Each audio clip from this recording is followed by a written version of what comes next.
Nhìn mấy món đồ gỗ trong nhà coi, bàn ghế còn chắc, tủ kệ vẫn xài tốt mà màu thì xỉn, chóc nhẹ, sờ vô thấy khô gỗ, nhìn chán hẳn đi, bỏ thì tiếc, sơn lại thì ngại mùi, ngại dơ nhà. Thật ra chỉ cần lau một lần thấy khác liền. Đây là màu logo gốc nước Phoenix, màu thấm trực tiếp vô gỗ, không phải sơn phủ dày cộm bên ngoài, cách làm rất là đơn giản.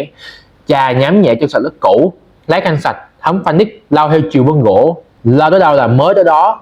Gỗ đổi màu rõ rệt, màu đều không loang, vân gỗ nổi rõ nhìn có chiều sâu, bề mặt mịn nhìn sang hẳn. Có đồ gỗ cũ trong nhà mà anh Phương Văn bỏ hay giữ, lau Phoenix một lần trước đã. Nếu thích thì bấm vào góc trái màn hình để đặt Phoenix ngay trong hôm nay nha.